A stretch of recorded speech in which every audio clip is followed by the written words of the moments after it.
All right, so here is the famous bear.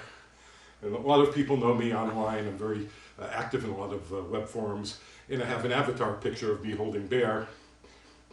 But you have more contrast in that picture than you do in this one. Bear, say cheese! He's about 16 years old. We're not sure. I got him at a shelter. But we're both senior citizens. I'm going to be 59 in a couple of weeks. And so because we're old, we're both on a lot of medications every day. But his cost about twice as much as mine. This is my one-room studio. It's a fairly large room. It's about 33 feet long from front to back and 18 feet wide in the middle.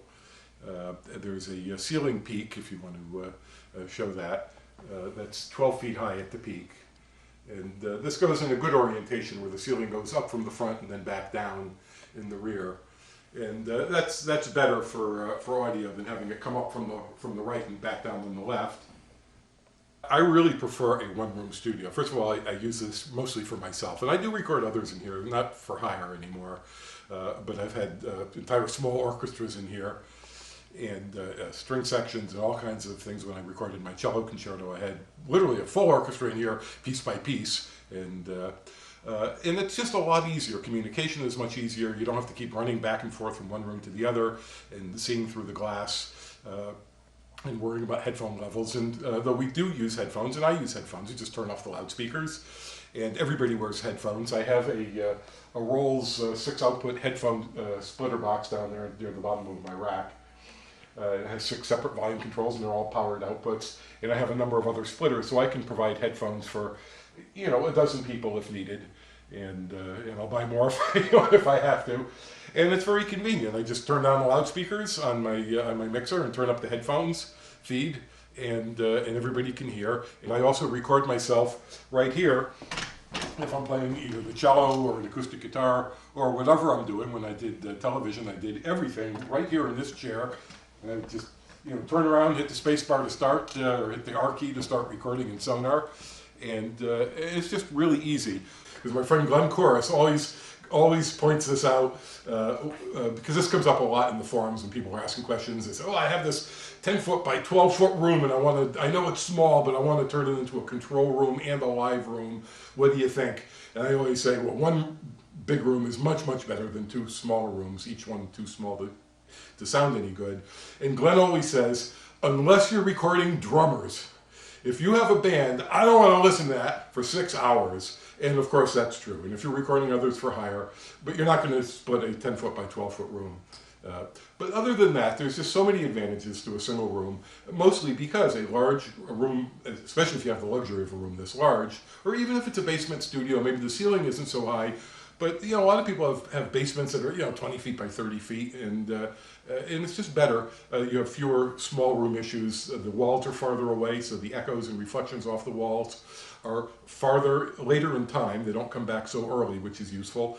And the walls are far enough away that by the time the sound does get all the way to the other end of the room and comes back, it's greatly attenuated. It's a lot softer, as well as being more of an echo rather than that phasey comb filtering sound that you get whenever you have reflections off a nearby surface. There's nothing you can do about the floor, and in fact I have a hardwood floor here. But a single reflection off the floor really is okay, and that's not a problem. Virtually every single stage and auditorium in the world has a reflective floor, and that's fine. That's a good sound. The problem is when you have many reflections from a nearby wall on the right, a nearby wall on the left, a nearby wall in front of you, a low ceiling, and the floor. Even if you have carpet on the floor, just 3, 4, 5 other reflections from everywhere else really gives it that small room sound, the boxy sound. If you put the microphones really close to an instrument, you can kind of minimize the contribution of the room, but that's not a good way to mic a lot of instruments. A lot of instruments need room to develop the sound from an acoustic guitar or a cello or a violin. Some of it goes here, so like the highs might go there, the mids there, the lows out the back. So you need to be farther away to capture the full range of an acoustic instrument. But as soon as you get 3, 4 feet away in a small room, it sounds off mic. It has that icky sound to it, which we don't want. So all of this is my way of saying that one large room is better for mixing than 2 small rooms. And the bass problems also are much less severe. Again, because of the distance and just more volume in the room, and you can get away with less bass trapping proportionally. You do need more treatment altogether, but for a large room rather than a small room. If a room is 20 feet long, you don't want 10 feet wide or 20 feet wide. You don't want square or even multiples. And maybe this would be a good time to mention, I can't explain everything I know in this short making of section. But there's a huge amount of information on my personal website, ethanweiner.com. There's a whole page with all the articles I've written, or many of them over the years, the ones that are still relevant. And there's an awful lot of acoustics information on the Real Traps website. There's an articles page, and there's also a page that has a bunch of videos I've done. We're going to do a close examination of all the tracks, the audio tracks and the video tracks in both of my projects, the cello rondo video and television. But first, let's maybe do a detailed tour around the studio. I have a lot of cool things here, at least I think they're cool. I have some interesting things here. I really like that note clock, and Ellie is the inspiration for all the clocks. This is her clock, and she's had lots and lots and lots of really cool clocks. A picture used from Strings Magazine, an article I wrote. I love that picture of the cellist with his wife hanging onto his back while he plays the cello. That's Stephen Katz and his wife BJ, who's no longer with us, unfortunately. And he's an amazing performer, and you have to see this to believe it. That's my cello teacher, Kate Dillingham, my favorite bass player of all time, James Jamerson, and that's a studio I had previously, the cover photo. When I built this room, I knew I was going to be putting in bass traps, and this was long before I owned Real Traps and was a manufacturer of commercial acoustic products. But I certainly knew how to make bass traps, and my 1995 article from Electronic Musician actually documented the building of this room and the building of the bass traps in this room. And these are the painted white wooden panels you see. Some are 4 inches thick, some are 2 inches thick, and they alternate with these these darker burlap panels that are high frequency absorbers, mid and high frequency absorbers. And there's more on the ceiling, and more along here, and there's more all around the room, and we'll get to all the others. But then a number of years ago, about 3 or 4 years ago, when I started to seriously get into acoustics, acoustician Les Lachaux, who's a fabulous studio designer, explained to me the importance of absorbing early reflections and getting them away from your ears so you don't hear them. And wouldn't you know that the reflection points for the mix position in this room happened to be right where I had reflecting wood panel bass traps. So that's why these kind of homemade burlap covered more absorbers are attached in front of the wood panel bass traps, and they're actually spaced away. There's a 1/4 inch gap which you can't see easily from here. But so the wood panel behind there is still free to vibrate, and I have more on the ceiling. So that's the treatment for this part of the room, and we'll look at some of the other treatment. One thing maybe I should mention, though, I have a pair of mini traps, which I don't think you can see, but they're just resting on the floor, leaning against the front wall to catch those corners. My main speakers are these JBL 4430s, and these are what you find in old-time big studios, and they're powered by a pair of Crown power bass amps. I actually have over 1 kilowatt. They're bi-amp, so I have a separate amp for the 2 woofers and a separate amp for the tweeters. And in fact, while you're over there, the amplifiers are in that behind that little homemade black box, which is actually just pieces of shelving. The problem with all high-powered amplifiers, at least most of them, are they have fans and they make noise, and that's not really conducive. So the back of that is open, and I actually have a homemade 703 absorber that catches the fan noise, and it's really pretty quiet. I also have a pair of NS10s. And I had these since the late 1970s when I had a professional studio, and my partner put tissue paper over the tweeters, because the NS10 was like this magical, mysterious thing, and this wonderful thing, and if you can make your mixes sound good on NS10s, they'll sound good anywhere. And I could talk for 20 minutes about that, and I won't now, but there are still remnants of the masking tape that held the tissue paper in place, and I'd scrape it off and afraid I'd make a worse mess. This is my new Dell computer. I bought this computer for just to do this project, and this is an absolute killer dual-core and yada yada yada, 2 gigs of RAM and a bunch of big hard drives. When I had my professional studio, which I had several of them, but the last one, the big one, we started building, I think, around 77 and finished sometime later in 78. It was a huge project. And we had $250,000 worth of equipment, and the facility itself was $250,000 that we put into this factory shell to make it into a real studio. And it was we had 16-track MCI tape recorder and a console I made myself, and a lot of equipment I made myself, plus all the standard stuff, harmonizer and lexicon, delay, and all the stuff you needed. And it was great for then, but I would have killed to have what I have here in this little box. I can do infinitely more than I could have ever done back there. The only thing I don't have is 16 inputs at one time, but for $400, $500, I could get that and have that in this computer. My entire outboard gear really is this little Mackie 1202 mixer. It's not even the newer 1202 VLZ. It's perfectly fine. The preamps are clean. I don't care what anybody says. It sounds excellent. It's a fabulous monitor controller, and it does everything I need. I never record with reverb, but a lot of times singers or violin players or whatever, or myself, like to monitor with reverb while you're playing a track. It just sounds more inspiring. So I have that outboard lexicon reverb that I actually traded to Ed Zubak. I forget what I traded to him, but he gave me that in exchange. And I have that Zoom Effects box, which I use for one of the guitar tracks in Tele-Vision. And that's it. I mean, I have a DAT, I have a CD, I have a cassette deck, but that's it. And I am a huge proponent of in-the-box mixing and work, and there's a lot of reasons for that. And there are some people say, oh, the analog stuff sounds better, and I'm not even going to really get into that argument other than to say I disagree that it sounds better. It might sound different, but to me, the modern digital is extremely clean, extremely clear, has great frequency response, doesn't have dropouts like tape has at high frequencies. It doesn't have the jitter. People obsess about jitter in digital audio. The jitter in a $80,000 studio tape recorder is 1,000 times worse than the jitter in any a $25 Sound Blaster card is going to literally be 1,000 times less jitter than the tape recorder, just because the tape is scraping as it goes by the head and little movements.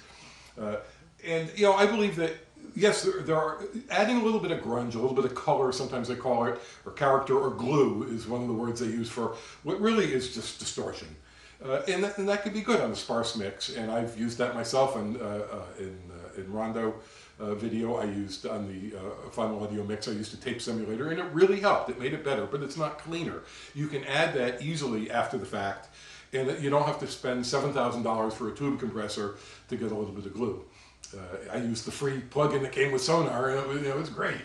So, but the advantages of in the box are you don't have to commit to anything. If you record with a compressor and later you find that the singer was a little too loud and you can hear the compressor working, you're out of luck. You cannot undo compression. And the same thing with EQ. If you EQ going in, which you often need with analog tapes to get over the tape hiss, I know I'm going to need some treble later. Let me add it now to get above the tape hiss. But if you decide you didn't want that, it's very hard to undo later. And you can undo equalization, but you better know exactly what you boosted, what frequency, what the Q was. If it was a parametric equalizer, you got to make notes of everything. Within the box, you just record straight, and I record everything straight. Now I'm using this DPA microphone. I've did the cello rondo with these AT4033s. And while we're on this, I want to mention I'm just the laziest person in the world. The last thing I want to do, even though I don't do a whole lot of projects, is pack things up and take them off the stands and put them in boxes. So I just leave everything out all the time, and I put these plastic bags over them. We're going to be using these soon, so we can take this off. But I find this really, really convenient, and it's good for lazy people like me. Ziploc, are you paying attention? New audio opportunities. Well, yes, and the Ziploc has that special characteristic sound, and and it's the old Ziplocs were a lot better than the new ones. The current Ziplocs, they don't have the magic. You got to use the old Ziplocs, and this is really important. I have a bunch of track lights here, and we've been in this house for I think 14 or 15 years. I have never once had to change a bulb in the track light because I have them on dimmers, and I keep the dimmers about 70-80% of the way up most of the time. They're up all the way now for to get enough light for this. And these are variable transformer dimmers, and there's an article on my website that talks about this. And the advantage behind it is a big round transformer with a big knob and a big carbon wiper that wipes over the windings. But it's a variable transformer, and it's much better than the solid state dimmers in a recording studio. The solid state dimmers are the ones that buzz when they're halfway up, and you get a horrible buzz into everything, and you can't have that in an audio room, even downstairs, because one in the living room's only, the way the crow flies, about 10 feet down through that floor there. These are more wood panel bass traps. This was my company's very first product, and not to turn this into a plug for my company, but this was an attempt to make a portable version of the bass traps that are built in to the corners in front of this room. So then there's more corner bass traps, more real traps versions of that. Okay. And here's a mini trap, which is just covering kind of that cavity there. Yeah. With bass traps, you can never have too much. It's like you can never be too thin or too rich.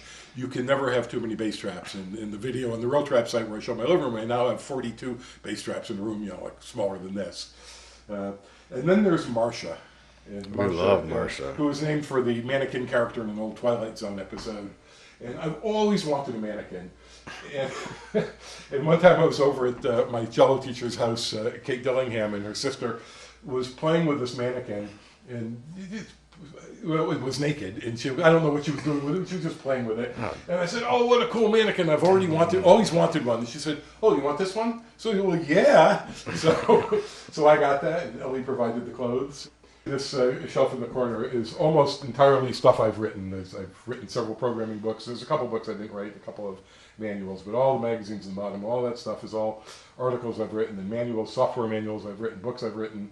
This is from my software era, when we all got together at Microsoft, and there's Bill Gates in there, and I'm on the right, and I was sick as a dog that day. And these are some editors from PC Magazine with me when we were in Las Vegas at a Comdex show. These cartoons were done by Jay Monroe, who used to work for me. Now he works for Microsoft, writing all the help files for Windows Vista. And he's also a cartoonist and an excellent photographer. And and these are all various funny things. But these two cartoons were done by a friend named Bob Spear. And Bob was one of my software company customers, and one of my very early customers. And he makes violins and cellos. He's very famous. There's an article about him on my website from the Strad magazine. Bob is just an amazing person. I could talk for 20 minutes about Bob. Right. But he's a fabulous cartoonist, and he makes he's sold violins and cellos to very famous people, including Rostropovich and concert masters of famous orchestras. And this is where I work during the day when people call the Real Traps line and get me. Here I am, right here, looking at that computer, though, and sometimes with Vegas on the screen. If you owe me money, you're in this pile there. So to prepare for this making of the television, we have a camera over here that's actually going to be on Chuck for occasional times he pipes up. And I have a microphone here for myself, and Chuck has a microphone, and I think that'll give us better quality than just using the camera's mic. But one thing I wanted to mention about the mix position in this room is the mix position is about here, and it's standing up, with the ears at tweeter level, and that's on purpose. These loudspeakers, these JBL speakers, have very, very good off-axis response. Even sitting down in front of my computer, it sounds very close to what you hear standing up. Not exactly, but I can get real work done, sitting there, even though I'm well below the speakers just because of their excellent dispersion. This is also a fun room. It's not only not a commercial studio. And when my partner Doug Ferrara comes over, a lot of times we'll jam. We'll put on like a loop of drum loop, and we'll play bass and guitar and keys, and we'll switch off. And these speakers in this system with all this power goes really, really loud. It's as loud as a real live drummer.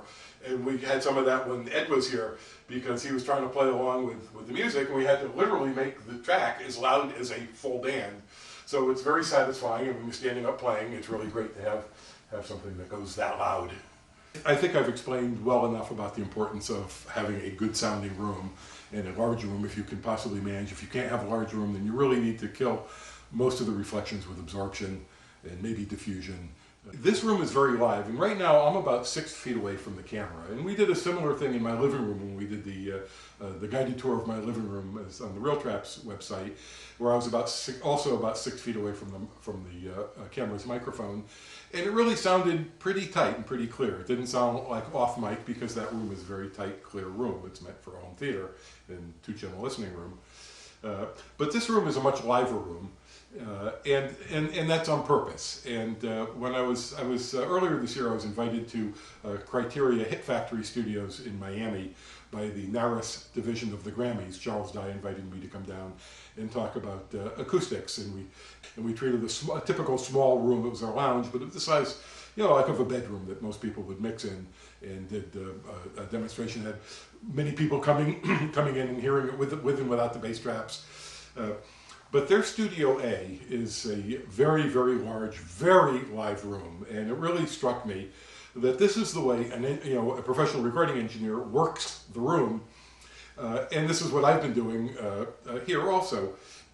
And the idea is when you have a lot of reverb in the room, but it's good reverb, the walls are far away, you have diffusion, you can have a lot of reverb in the room, but it sounds good. It's not colored, it's not boxy, it doesn't sound off mic, it just sounds big, like a cathedral, maybe not quite that big. And then you can when all the reflecting surfaces are far away, you can control very easily exactly how live a sound you want by how far the microphone is from the performer. If somebody's playing a violin and you have a string section, put the mic right here, you get a lot of direct sound. Here, you get a little more room tone, 6, 7 feet away, you'll get a lot of room tone, but it's nice room tone. And you can control that completely. And that's really impossible to do in a small room. So this room is intentionally live, and I imagine, I can't hear what the camera is picking up, but I imagine that the sound is fairly live, but then but still not sounding colored and boxy sounding. And then as I get closer, it just gets closer sounding, and it should be pretty much the same thing, and we'll find out in about half an hour.